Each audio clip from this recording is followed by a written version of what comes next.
পাশাপাশি থাকি, তবুও অনেক দিন পরে বড় আপুর বাসায় বেড়াতে যাচ্ছি দীর্ঘ ৭ মাস পরে। হ্যালো ব্রিয়ন, আসসালামু আলাইকুম। সবাই কেমন আছেন? আলহামদুলিল্লাহ, আমরাও ভালো আছি। তো এই যে আজকে মনটা অনেক খুশি, কারণ অনেক মাস পরে আপুর বাসাতে যাচ্ছি। তো আসলে ভাই বোনের সম্পর্ক অনেক মধুর। যখন ভাই বোনেরা আমরা এক জায়গায় হই, তখন তো জানি না কার কাছে কেমন লাগে, আমার কাছে অনেক ভালো লাগে অনেক। তো যাই হোক, এখানে আমরা আসার পরে আপু হচ্ছে বিভিন্ন রকম এই যে ফল টল কেটে নিয়েছে। তো এখানে হচ্ছে মানে কি বলবো, এটা হচ্ছে রমজানের ভিডিও। তো এই রমজানের ইফতার যেগুলো থাকে সেগুলো হচ্ছে ইফতারগুলো রেডি করে নিয়েছে। আরও বাকি আছে ছোলা শরবত। তো আমার সামনে যেগুলো এসেছে আমি সেগুলোই আপনাদের সঙ্গে শেয়ার করি। তো যাই হোক, সবার ইফতার শেষে আমি হচ্ছে গেলাম রান্না করতে, বলতে আপুর সঙ্গে দুই বোন মিলেই কাজ করতেছি। অন্য সময় বর্ণর বাবা আমাকে বলে, তুমি বাসায় যখন কাজ করো তখন তো কাজের চেয়ে ঘামো বেশি। তো আমি বললাম, কেন? ওখানে তো নিজের বাসায় আমি একা একা করি, এই জন্য তোমাকে হেল্প করতে বলি, বা এই জন্য আমি ঘেমে যাই। কিন্তু এখানে তো আমার আপু আছে, আমি জাস্ট এই যে রান্না করতেছি, নাড়াচাড়া করতেছি, আপু সব কেটে কুটে রেডি করে দিচ্ছে, তারপরে রান্নার পর আপু সব পরিষ্কার করতেছে। তো এখানে তো ঘামার কোনো অপশন নেই। তো যাই হোক, সেগুলো নিয়ে কথাবার্তা বলতেছিলাম আর রান্না করতেছিলাম। এই যে চিকেন বিরিয়ানি রান্না করে, চিকেন বিরিয়ানি কিন্তু বাচ্চারা অনেক পছন্দ করে, বিশেষ করে সাব্বির মিহমনি আমার বর্ণ অনেক পছন্দ করে। তো আপু বলতেছে, কি খাবি বল, রাত্রে খিচুড়ি করবো নাকি চিকেন বিরিয়ানি নাকি ভাত? তো ওরাও সবাই বলতেছে, না আমরা চিকেন বিরিয়ানি খাবো। তো যাই হোক, ওদের জন্যই বিরিয়ানি রান্না করতেছি। বিরিয়ানি রান্না করাটা কিন্তু অনেক সহজ, কিন্তু আমার আপুর কাছে এগুলো অনেক নাকি কঠিন। কারণ আপু এই যে আমার আপু একদম ঝটপট রান্না, সে ভাত তরকারি এমনিতে নর্মালভাবে রান্না করে।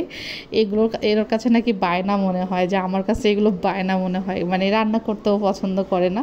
তো যাই হোক, আপু বলতেছে তুই রান্না করা, যেহেতু তুই আসছিস, আর আমার হাতের রান্নাগুলো আপু খেতে অনেক পছন্দ করে। তো যাই হোক, এখানে চিকেন বিরিয়ানি ঝটপট করে রান্না করলাম, আর এই যে পানিটা থাকতেই আমি মশলাটা দিয়ে দিলাম। অনেককে দেখেছি যে পানি শুকিয়ে যাওয়ার পরে হচ্ছে মশলা এবং মাংসগুলো অ্যাড করে। তো আমি একটু হালকা হালকা পানি থাকতে দেই, কারণ হচ্ছে আমার মনে হয় যে একটু পানি থাকতে যখন আমি মশলাটা বা মাংসগুলো দিয়ে দেব, তখন এটার মিক্সটা অনেক ভালো হয় আর কি। তো যার যেমন পছন্দ, আসলে যে যেমন করে রান্না করতে পছন্দ করে। আর আমার কাছে এই খাবারগুলো নিজে হাতে বাসায় রান্না করলে ভালো লাগে। অনেকেই বলে রেস্টুরেন্টের রান্না অনেক মজাদার। হ্যাঁ, এটা রাইট, অনেক মজাদার। তবে আমার কাছে সবসময় মনে হয় যে বাসায় রান্না করে খাওয়ার মতো শান্তি কোনো কিছু হতে পারে না। যেমন আমার বড় রেস্টুরেন্টের খাবার কিন্তু অনেক পছন্দ করে, সে সময় সুযোগ পেলেই রেস্টুরেন্টে খাবে। তো যাই হোক, এখানে হচ্ছে আমরা বাম মাছের চচ্চড়ি করি। এই মাছটা কিন্তু ১,০০০ টাকা কেজি, আর খেতেও অনেক মজা। তো আমার দুলাভাই ১.৫ কেজি নিয়ে এসেছে। তো এগুলো মানে একদমই পরিষ্কার করে আপু একদম ছোট ছোট করে পোটলা করে রেখেছে। তো আপু বলতেছে, যেহেতু আমার বড় এটা অনেক পছন্দ করে, তো বলতেছে ও যেহেতু বিরিয়ানি খেতে পছন্দ করে না, এই মাছের চচ্চড়ি আরও তো রান্না যেগুলো আছে সেগুলো যে সে খেয়ে নেবে। তো যাই হোক, এই যে এবার হচ্ছে লাচ্চা সেমাই পায়েস পিঠা খেয়ে নিচ্ছি। মিষ্টি খাবারটা কিন্তু সবাই অনেক পছন্দ করে, আমিও অনেক পছন্দ করতাম, কিন্তু ইদানিং আমি মিষ্টি খাবার অনেক কম খাই। এদিকে গরুর মাংস রান্না হয়েছে। গরুর মাংস হচ্ছে একদমই বেশি করে রান্না করেছে। আমার আপু তো ঈদ উপলক্ষে ১০ কেজি গরুর মাংস কিনেছে। তো এখানে গরুর মাংস, তারপরে এই যে মুরগির রোস্ট, এগুলো কিন্তু মানে খুব ঝাল করিনি, আবার হচ্ছে খুব যে মানে করবো সেমনটাও করিনি। যেহেতু মিষ্টি খাবার খাওয়া হয়েছে, সব কিছু একটু স্পাইসি রেখেছি, কারণ হচ্ছে খুব আবার মানে খুব হলেও ভালো লাগবে না আর কি। তো ডিমের কোরমা, গরুর মাংস, মুরগির রোস্ট, আর পাশাপাশি আমার আপুর হাতের স্পেশাল ডাল। এই ডালটা অনেক মজা করে আপু রান্না করে। এটা কিন্তু অনেক গাঢ় রান্না করা হয়েছে, কিন্তু দেখে মনে হচ্ছে পাতলা।